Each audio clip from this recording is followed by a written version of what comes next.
Siapa tuh?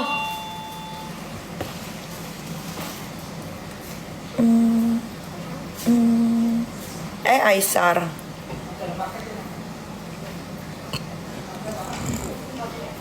Aisyar udah viral ya sekarang.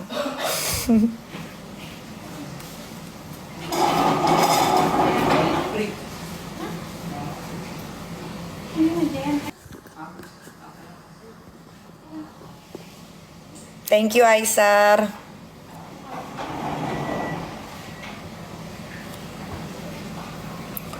Wush. Agak gemoy. Masa sih? Kalau di kamera handphone tuh memang kayaknya gue kelihatannya gemoy ya. Tapi kalau lihat aslinya tuh gue ini banget. Tirus.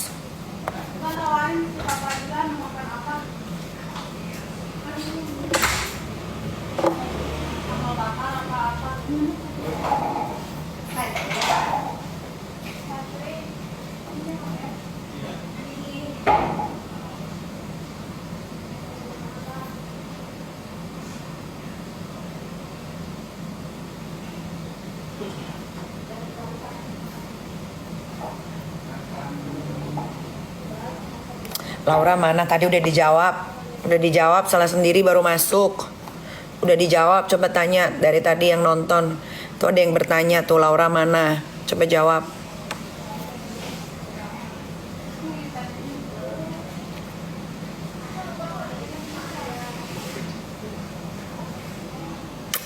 Kaniki suka K-pop enggak? Sedikit. Ame nggak sambil makan. Udah tadi. Jadi guys, aku mau kasih pengumuman ya. Karena kan kalian penasaran melulu. Aduh, nggak percaya kalau Lolinya yang belum ngomong. Aduh, nggak percaya kalau Lauranya yang belum ngomong gitu. Ya udah, minggu depan dia akan ngomong.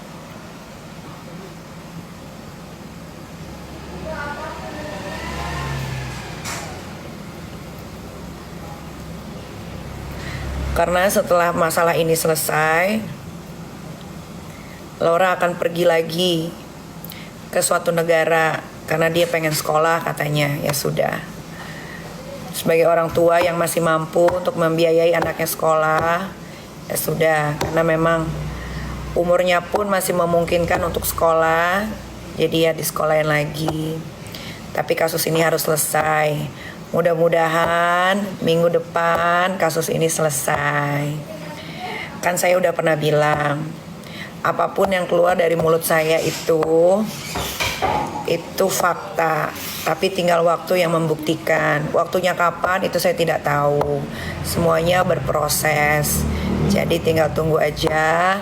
Bismillahirrahmanirrahim. Minggu depan selesai. Memang ternyata lingkungan, tempat tinggal itu mempengaruhi orang itu cukup signifikan guys. Ya, mungkin waktu Laura tinggal di rumah aman, dia bertemunya sama orang-orang yang mungkin sorry to say pendidikannya kurang bagus. Jadi mungkin dia kurang teman bicara. Jadi dia tidak bisa meluapkan apa yang ada di isi hatinya.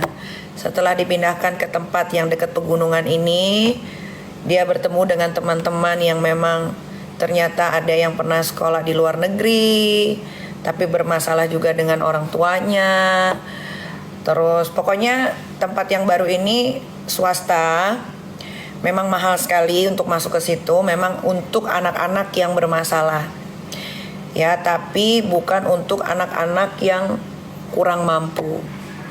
Ya, anak-anak di situ semuanya ditaruh di situ anak-anak yang mampu, tapi memang bermasalah. Entah itu mereka narkocoy, entah itu anaknya misalkan gila-gila main judol, terus ataukah misalkan anak itu bermasalah dengan ibu bapaknya. Tapi untuk soal pendidikan di tempat itu memang rata-rata anak-anaknya pendidikannya ada yang sekolah di luar negeri. Pokoknya pendidikannya bagus-bagus semua. Jadi Laura itu punya temen bicara yang apa ya itu namanya, yang selevel gitu. Dalam artian apa ya kalau kayak gitu, teman-teman coba bantu deh. Sepadan, selevel atau semana gue nggak ngerti. Karena Laura ini sekamar bertiga. Sekarang dia sekamar bertiga, udah nggak sendiri lagi. Karena waktu itu kan dia sendiri karena ya itu tadi mungkin di sana bercampur dengan anak-anak yang bermasalah, misalkan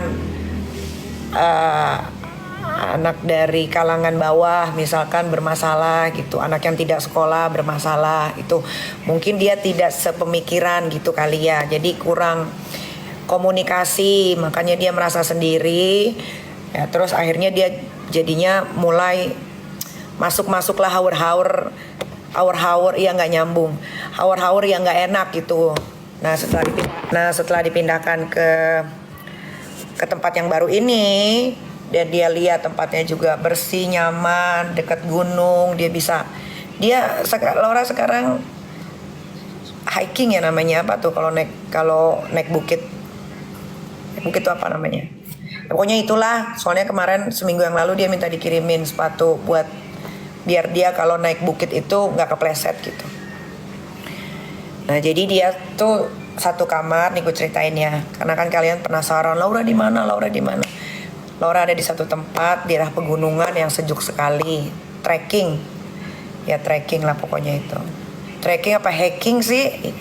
Ya pokoknya hiking ya udah hiking. Jadi dia tuh sekamar 3 orang, perempuan semua pastinya. Nah terus kalau yang di ujung sana itu khusus untuk laki-laki. Jadi yang masuk ke sini tuh kalangan-kalangan anak-anak orang kaya. Nah terus dia sekamar bertiga. Salah satu dari temannya itu juga pernah sekolah di UK ternyata. Yang satu ada salah satu anak orang kaya punya perusahaan lah bapaknya di Jakarta ini, tapi bermasalah juga. Jadi Laura tuh setiap malam punya temen ngobrol, dia bisa bercerita gitu kan, ditanya masalahnya Laura apa, sampai akhirnya dia bisa berdamai dengan dirinya, dia bisa jujur sama dirinya, dan dia sudah mengakui apa yang sudah terjadi selama 1 tahun belakangan ini tanpa ada paksaan. Kalau kalian tidak percaya, nanti minggu depan Laura akan press conference secara terbuka. Kalian bisa dengarkan sendiri. Kalau ada yang bilang, Kak nggak takut nanti plot twist tiba-tiba dia malah ngejelek-jelekin lagi? Insya Allah tidak. Ya, insya Allah tidak. Begitu minggu depan. Dan minggu depan yang boleh wartawan datang hanyalah wartawan-wartawan yang punya hati dan otak. Kenapa gue bisa bilang gitu? Gue tidak akan membiarkan wartawan-wartawan yang datang waktu acara Laura kesurupan kabur dari rumah aman dan dibawa sama Rasman ke hotel, habis itu ke Polres, itu tidak akan boleh meliput sama sekali. Jadi hanya wartawan-wartawan yang memang paham bahwa anak di bawah umur tidak boleh diwawancara, apalagi mukanya tidak di-blur. Jadi wartawannya akan saya sortir. Ya, wartawan yang selalu ingin mencari berita tapi tidak menggunakan isi kepalanya tidak akan saya undang atau tidak akan saya beri masuk. Itu.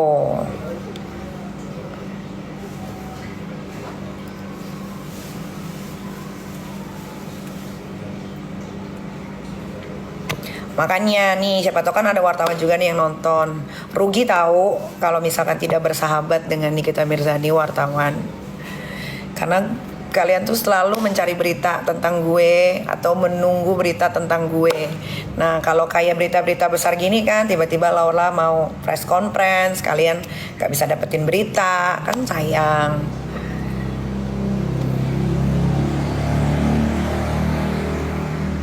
Gitu guys.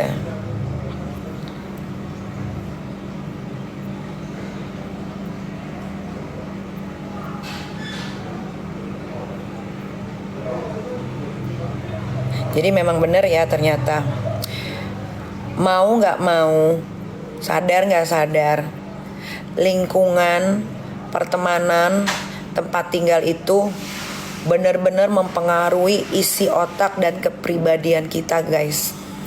Itu sangat amat gue rasakan, pertama ke diri gue sendiri, kedua adalah ke Laura. Ketika Laura ditaruh di yayasan ini, gila, perubahannya drastis, guys, drastis. Yang kalian lihat foto Laura bersama laki-laki itu foto terbaru, guys. Memang sekarang dia sudah tidak berhijab. Ya.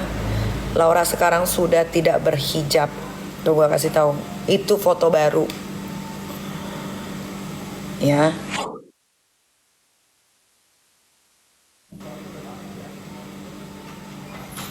Itu foto baru, itu bukan editan. Kenapa gue hapus lagi? Ya karena nanti akan jadi pemberitaan yang digoreng-goreng. Jadi yang penting kalian sudah lihat dan sudah di capture juga sama banyak orang kan. Itu adalah foto dan muka Laura terbaru. Ya, itu tidak ada edit mengedit. Itu foto di yayasan waktu saya sedang menjenguk. Dan dia sendiri yang menginginkan foto itu.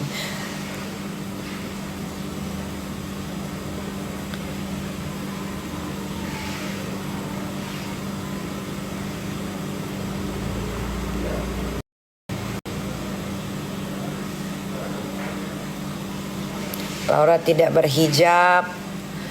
Dia juga sudah tahu bahwa dia sudah bukan lagi anak kecil. Jadi sekarang dia sudah merawat badannya. Badannya sudah nggak gede lagi.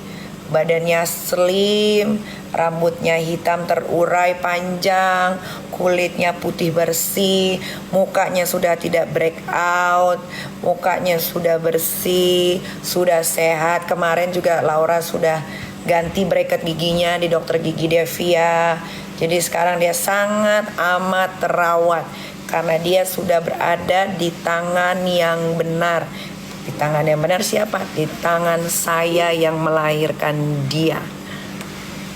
Karena tidak ada satu orang ibu pun kecuali ibu durhaka yang akan membiarkan anaknya ya menjadi anak yang buruk rupa, buruk segala-galanya. Tidak ada.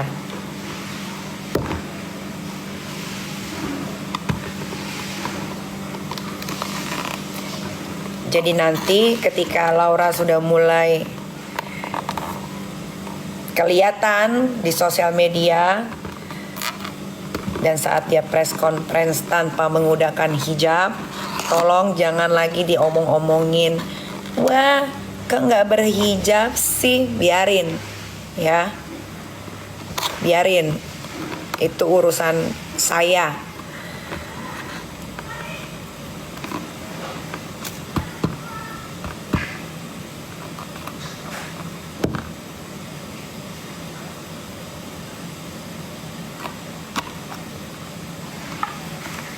Karena mungkin dia memakai hijab dulu juga bukan nggak ngerti ya kenapa Laura dulu memakai hijab. Ya mungkin karena dari hatinya atau mungkin karena satu dan lain hal. Saya tidak mau menanyakan itu.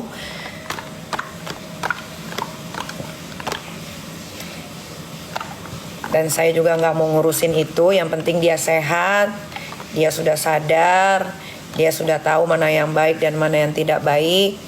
Dia juga sudah meminta maaf atas apapun yang sudah dilakukan. Buat saya itu sudah cukup dan dia sudah mau mengakui kesalahannya. Buat saya itu sudah cukup. Nanti dia juga akan, nggak tahu dia. Pokoknya intinya waktu kemarin dia ketemu sama saya, dia cuma mau bilang sama kalian semua penikmat sosial media bahwa dia salah, telah berkata, nggak apa-apa kok durhaka aja sama ibumu. Kita kan nggak pernah memilih dilahirkan dari rahim siapa. Nanti kalian sendirilah dengar. Dan yang minta press conference itu juga bukan saya, tapi Laura.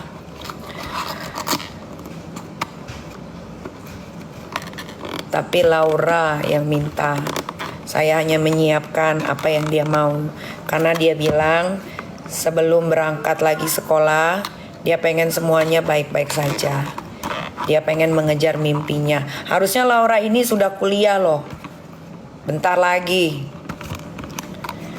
Dan yakin dia pasti bisa keterima di kampus-kampus terkemuka, terbagus di London atau di negara-negara manapun yang dia mau.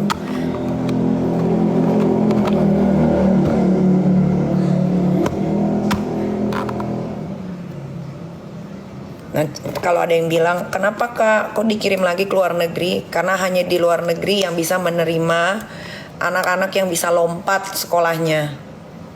Asal bisa ikut tes dan tesnya itu lulus. Makanya nanti kan udah dapet nih sekolahnya. Itu tergantung Laura. Kalau dia bisa melakukan tes itu dengan baik dan dia diterima, dia lanjut sekolah ke luar negeri.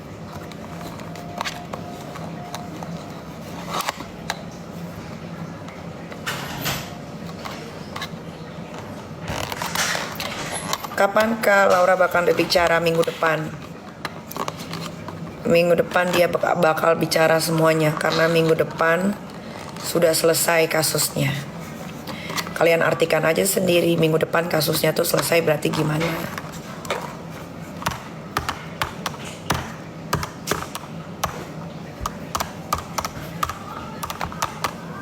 Nanti kalau ada lagi yang bilang gini, Kak kok gak kapok Kak ngeberangkatin anaknya ke luar negeri?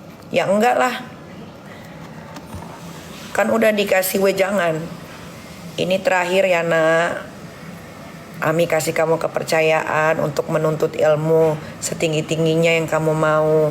Sampai kamu tidak bisa menjaga lagi apa yang sudah dikasih kepercayaan, ya sudah. Kamu atur hidupmu sendiri. Kalau dia masih mau sekolah ke luar negeri dan dia meminta untuk disekolahkan lagi ke luar negeri, berarti memang itu anak masih mau belajar. Jadi sebagai orang tua kita juga tidak bisa yang namanya, walaupun ada rasa ketakutan dalam diri gua, ya namanya manusia ya, gua ini kan bukan jin atau robot ya, pasti ada ketakutan gitu, kayak aduh nanti gimana ya kalau dia ketemu keluarga marsupilami lagi gitu-gitu kan. Tapi tidak, kita harus membuang rasa ketakutan itu. Dan Laura kan sudah belajar dari kesalahan bahwa dia tidak boleh mengenal orang begitu cepat.